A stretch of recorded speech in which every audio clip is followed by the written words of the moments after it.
नमस्कार, बहुत स्वागत है आप सभी का। आप देख रहे हैं IBC 24। बदले की रणनीति तय, पाकिस्तान में बड़ा भय। जी हां, पाकिस्तान में खलबली मची हुई है।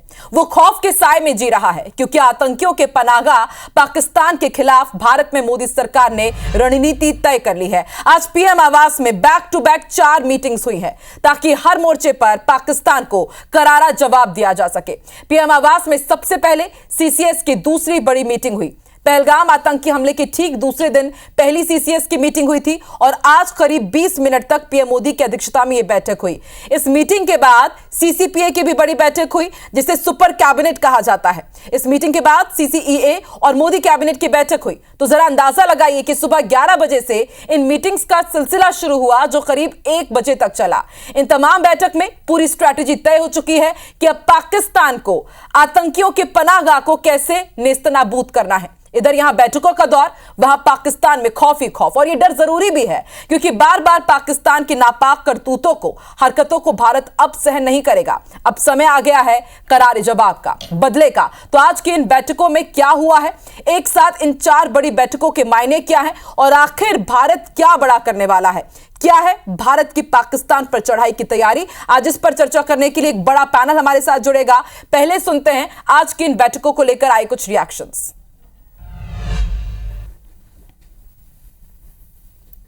हमें पूरा भरोसा है कि वो अच्छे फैसले लेंगे, अच्छी तरह से पाकिस्तान को ठोकेंगे। पाकिस्तान पे बिजली कड़कने वाली है। हमारे पास रफाल है, उसमें मीटियोर मिसाइल है, बियॉन्ड विजुअल रेंज 100 किलोमीटर से ज्यादा ठोक सकता है। हमारे पास अस्त्रा 1, 2 और शायद 3 भी आने वाले हैं जो कि 100 किलोमीटर के कहीं ऊपर मारक शक्ति रखते हैं। प्रधानमंत्री माननीय नरेंद्र मोदी जी के नेतृत्व में लगातार ऐतिहासिक निर्णय लिए जा रहे हैं और अब बार बार जिस प्रकार से सीमा पर समझौते का उल्लंघन पाकिस्तान कर रही है, ऐसे में कल जो निर्णय प्रधानमंत्री जी ने लिया वो बहुत ही ऐतिहासिक है। इससे निश्चित रूप से हमारे सुरक्षा बल, सेना मजबूती से काम कर पाएंगे। तो प्रधानमंत्री नरेंद्र मोदी ने कल साफ कर दिया था कि सेना को खुली छूट दे दी गई है। सेना को तय करना है कि अब किस तरह से पाकिस्तान पर करारा हमला करना है, किस तरह से उसे जवाब देना है। और इसको लेकर के देखिए पाकिस्तान में बहुत खलबली मची हुई है। वहां की सूचना मंत्री हैं अताउल्लाह तरार, रात 2 बजे प्रेस कॉन्फ्रेंस करते हैं और कहते हैं कि भाई 24 से 36 घंटे में भारत कुछ बहुत बड़ा करने वाला है। तो किस तरह से वहां पर अब डर का माहौल है, सुनते हैं सर आप प्रतिक्रिया। इंटेलिजेंस इतलात हैं कि अगले 24 से 36 घंटों में पहलगाम वाकये से जुड़े बेबुनियाद और खुद साख्ता इल्जामात को बुनियाद बनाकर भारत पाकिस्तान के खिलाफ फौजी कार्रवाई करने का इरादा रखता है। पाकिस्तान भारत का खित्ते में मुद्दई, मुंसिफ और जल्लाद का खुद साख्ता किरदार। तो 2 घंटे में 4 बैठकें हुई हैं और उन 4 बैठकों के आखिर मायने क्या। और इस वक्त अभी भी अलग अलग विभागों के सचिव के साथ प्रधानमंत्री नरेंद्र मोदी अपने ही आवास में मीटिंग ले रहे हैं। रक्षा मंत्री भी इस बैठक में शामिल हैं, गृह मंत्री भी इस बैठक में शामिल हैं। एक बड़ा पैनल हमारे साथ जुड़ रहा है, परिचय आपका कराते हैं। रिटायर्ड IAS BKS रे हमारे साथ जुड़ रहे हैं और editor in chief IBC 24 Ravikant Mittal ji भी हमारे साथ जुड़ रहे हैं। आप दोनों का ही स्वागत है। सबसे पहले BKS रे जी, शुरुआत आपसे करती हूं क्योंकि एक लंबा अनुभव आपको रहा है, आपने पूरी मिलिट्री ऑपरेशंस को देखा है। आज back to back 4 meetings PM आवास में। इससे पहले जब CCS की मीटिंग हुई थी तो 5 बड़े और कड़े फैसले लिए गए थे। अब क्या माना जाए, किस तरह से भारत बड़ा करने वाला है, आपको क्या लग रहा है सर?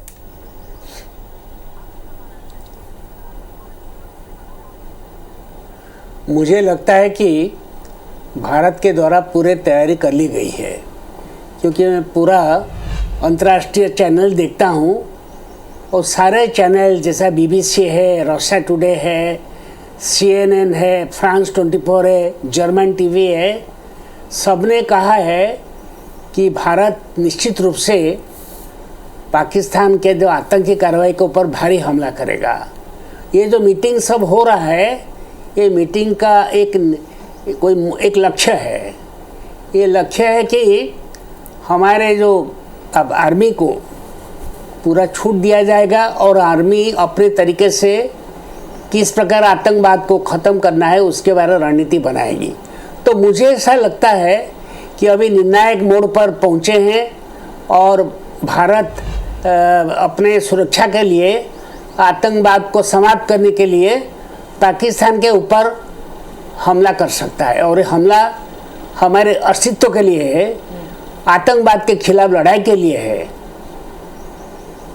वाकई अब आतंकवाद का खात्मा तो सभी चाहते हैं, क्योंकि जिस तरह से भारत की आत्मा पर यह हमला किया गया है, पाकिस्तान से बदला तो लेना ही होगा। रविकांत जी, अभी थोड़ी देर पहले ही हम चर्चा कर रहे थे, आपने पूरे मायने हमें समझाए कि इस बैठक में क्या कुछ हो सकता है, लेकिन अब पूरा देश जाना चाहता है। ये 4 मीटिंग्स तो हो चुकी है, 3 बजे अभी प्रेस ब्रीफिंग भी होगी, पूरी जानकारी दी जाएगी, लेकिन क्या क्या विकल्प आप देख रहे हैं भारत के पास? क्योंकि डिप्लोमेटिक स्ट्राइक तो हम कर चुके हैं, सीसीएस की मीटिंग जब इससे पहले हुई थी, अब किस तरह का स्ट्राइक आप देख रहे हैं, क्या विकल्प है?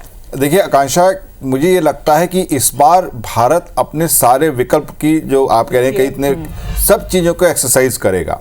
ये मुझे लगता है कि हर तरीके से ये बात पूरी दुनिया को और ख़ासकर पाकिस्तान को बता दी जाएगी कि अब उसने लिमिट क्रॉस की है और अब उसको इस चीज़ का भुगतना पड़ेगा, उसको करारा जवाब दिया जाएगा और उसको ये समझाया जाएगा कि उसको ये अपनी पॉलिसी जो आतंकवाद को जो सहायता देता है, जो उनको वहाँ पे अपने घर में पनाह देता है, ये अब उसको छोड़ना पड़ेगा। तो 2 तरीके से भारत काम कर रहा है कि एक तो उसने जैसा कि हम सब जानते हैं कि सेना को खुली छूट दे दी है। आज जो लगातार मीटिंग हुई हैं उनमें ज़रूर कोई बड़ा निर्णय लिया है, हो सकता है कि 3 बजे की जो प्रेस कॉन्फ्रेंस में, हालांकि मेरा ऐसा मानना है कि आप किसके साथ युद्ध करने जा रहे हैं, क्या करने जा रहे हैं, इस तरह की जो बातें होती हैं वो किसी प्रेस कॉन्फ्रेंस में नहीं बताई जाती। ये काफ़ी रणनीतिक और स्ट्रेटेजिक मामले होते हैं जो केवल सेना या जो हमारे मंत्री हैं, कैबिनेट मंत्री, जो सीसीएस है, जो किसी को वॉर कैबिनेट कहते हैं, उसी में निर्णय लिया हो जाता है। तो ये जरूरी नहीं कि वो बताया जाए, लेकिन हो सकता है कि कुछ जो डिप्लोमेटिक हम जो फैसले ले रहे हों कि किस तरीके से, जैसे मैं आपको बताऊं कि हमारी भारत की एक कोशिश है कि जिन देशों ने भी पाकिस्तान को अपने हथियार दिए हैं, जैसे चाहे अमेरिका हो, ब्रिटेन हो या जो दूसरे देश हों, उनका ये कहना है कि हमने ये हथियार जो पाकिस्तान को दिए हैं वो आतंकवाद से लड़ाई के खिलाफ दिए हैं, ना कि किसी दूसरे देश के खिलाफ यूज करने के लिए। तो ये भारत सरकार उन लोग से कह सकती है, उन देशों से, कि आप इस चीज पर उनसे सेक्शन लगाइए कि अगर इस तरह की स्थिति होती है, अगर भारत, हम भी जो करेंगे, हमें पाकिस्तान से युद्ध नहीं लड़ना है, हमें वहां पर जो वो आतंकवादियों को उन्होंने पनाह दे रखा है, जो उन्होंने आतंकवादियों के वहां पे लॉन्च पैड बना रखे हैं, उनको हमें निस्तानाबूद करना है, हमें उन्हें खत्म करना है। और तो ये जो लड़ाई है ये आतंकवाद के खिलाफ है, किसी देश के खिलाफ नहीं है। अगर इसको वो युद्ध मानता है तो ये पाकिस्तान की समस्या है।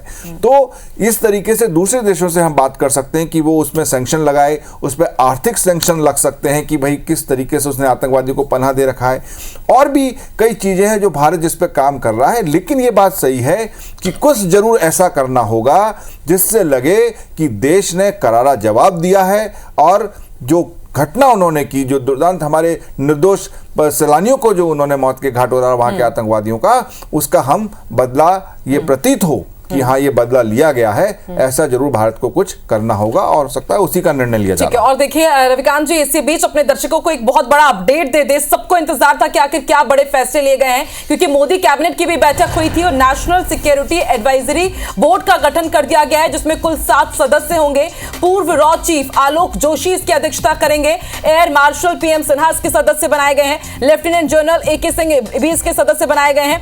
रियर एडमिरल मोंटी खन्ना इसके सदस्य बनाए गए हैं। राजीव टंडन जो रिटायर्ड IPS है वो भी इसके सदस्य नियुक्त किए गए हैं। मनमोहन सिंह रिटायर्ड IPS वो भी इसके सदस्य रहेंगे। B Venkatesh Verma retired IFS ये सदस्य बनाए गए। तो देखिए सबको इंतजार था कि जब ये 3 मीटिंग्स होंगी, CCS, CCPA, CCEA और उसके बाद मोदी कैबिनेट की बैठक में आखिर क्या होने वाला है। तो नेशनल सिक्योरिटी एडवाइजरी बोर्ड का गठन कर दिया गया है। इसमें 7 सदस्य होंगे। इसकी अध्यक्षता सौंपी गई है पूर्व रॉ चीफ आलोक जोशी को। तो एक बड़ा पैनल हमारे साथ लगातार मौजूद है। एक के बाद एक जो फैसले लिए जा रहे हैं, जो बड़े और कड़े कदम पाकिस्तान के खिलाफ, आतंकवाद के खिलाफ भारत उठा रहा है, उस पर हम चर्चा कर रहे हैं। हमारे साथ खास मेहमान उमंग कोहली जी भी जुड़ चुके हैं, रिटायर्ड आर्मी ऑफिसर है। उमंग Kohli ji, national security advisory board का गठन कर दिया गया है, ये बड़ा फैसला मोदी कैबिनेट की बैठक में, ये कितना महत्वपूर्ण होने जा रहा है पाकिस्तान और आतंकवाद के खिलाफ हम जो कदम उठाने जा रहे हैं?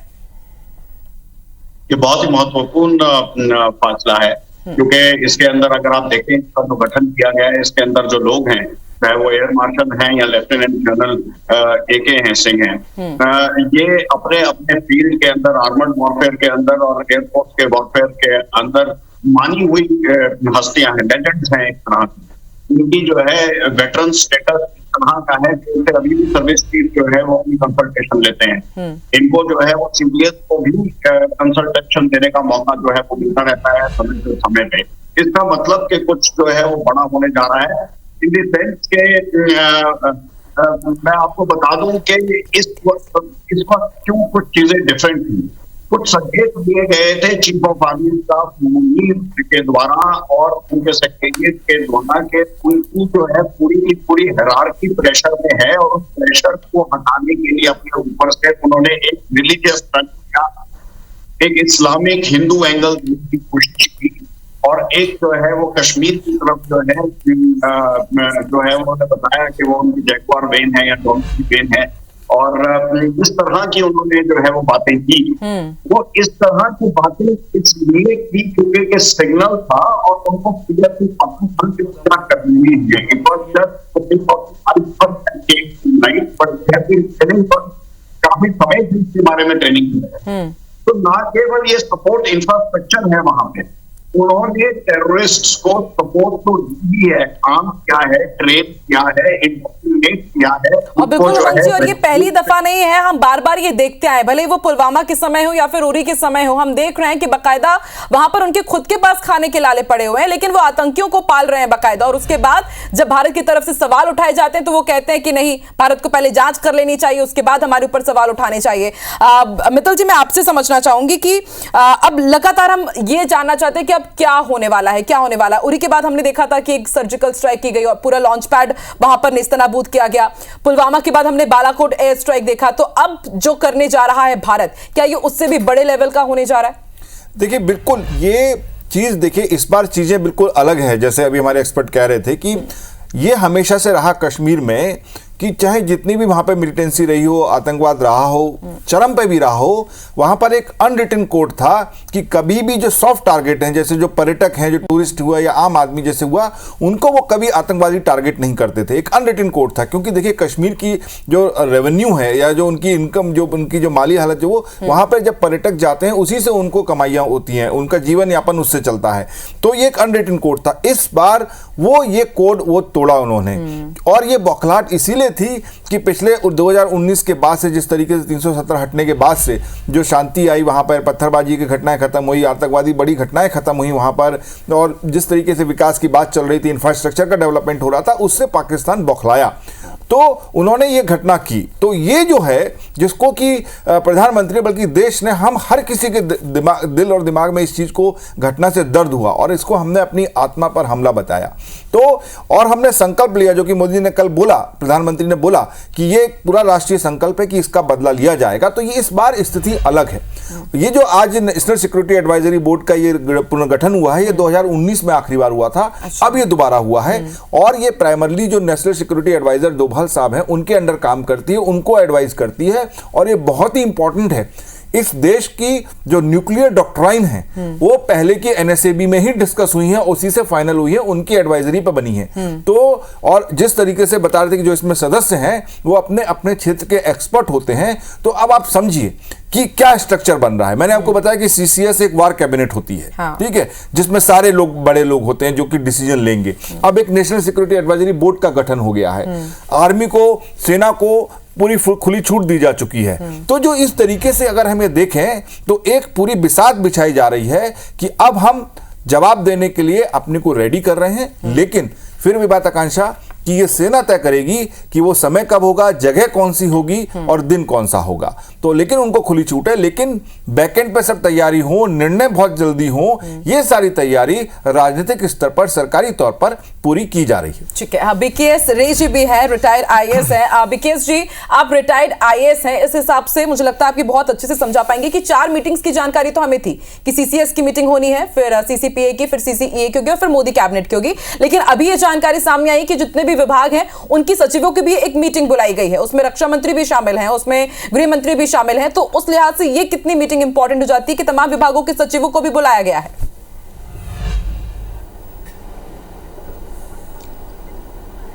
सचिवों को बुलाने के पीछे एक कारण हो सकता है, हर सचिव किसी न किसी विभाग को देखता है और सचिवों के अंदर यदि कोऑर्डिनेशन रहेगा, उनके बीच यदि सहयोग रहेगा, उनके भीतर यदि चर्चाएं जारी रहेगी तो नीतिगत कोई निर्णय लेने में सहायक सिद्ध हो सकता है।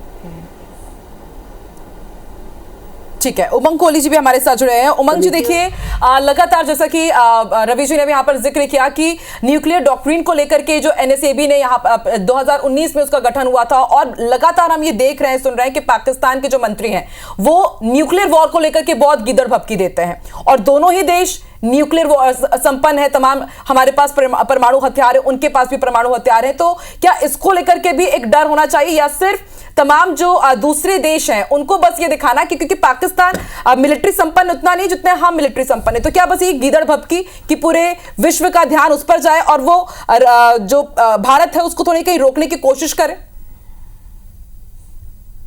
हमने जो है कुछ सालों के अंदर non nuclear military deterrence, non nuclear strategic military deterrence तैयार किया।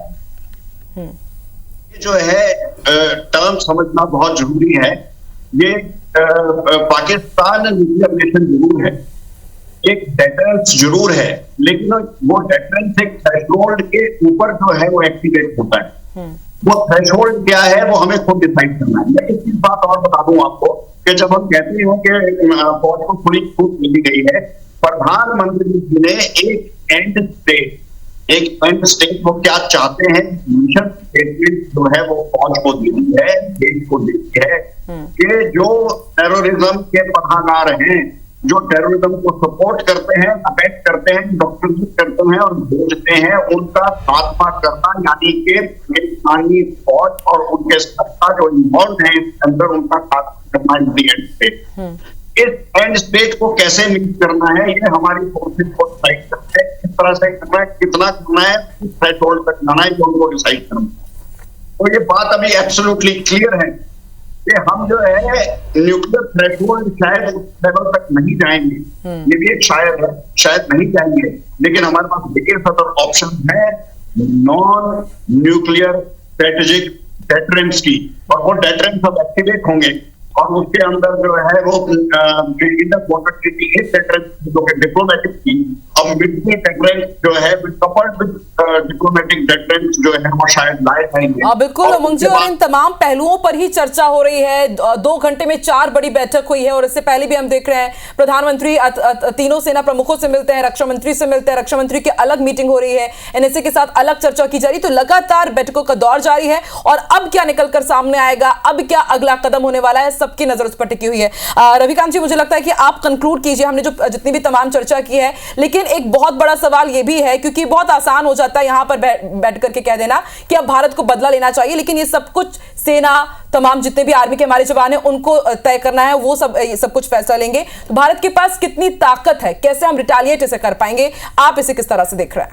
देखिए, मैं दोनों बात बोलूंगा कि ये बात सही है कि हमें कोई स्पेकुलेट भी नहीं करना चाहिए कि क्या करेगी हमारी सेना हमारी सक्षम है, प्रधानमंत्री ने उन्हें खुली छूट दी है, और केवल एक बॉटम लाइन यह है कि जो ये आतंकवादी हैं वो और जो उनके आका हैं उनको हमें सबक सिखाना है।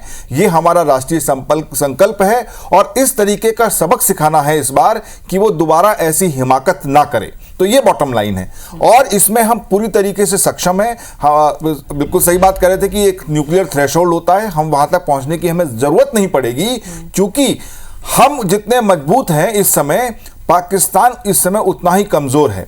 वहाँ पर उनका इंटरनल काफ़ी स्ट्राइव चल रहे हैं, आर्मी जो उनकी है उसके खिलाफ जनता सड़कों पे है, पॉलिटिकली वो लोग स्टेबल नहीं हैं, इकोनॉमी की तो मैं बात ही नहीं करूंगा कि वहाँ पे क्या बुरे हाल हैं। तो इनकी जो इंटरनल समस्या है और जो कमजोरी है वो इतनी खतरनाक है कि हमें बहुत कुछ ज़्यादा, अगर हम ढंग से स्ट्रेटेजिकली जो कि करेंगे तो बहुत ज़्यादा कुछ करना नहीं पड़ेगा, हम पाकिस्तान को घुटने पर ला सकते हैं। क्योंकि पाकिस्तान में इसलिए बोल रहा हूँ कि वो ही आका है इन आतंकवादियों का जिन्होंने इस तरह की घटना को अंजाम दिया।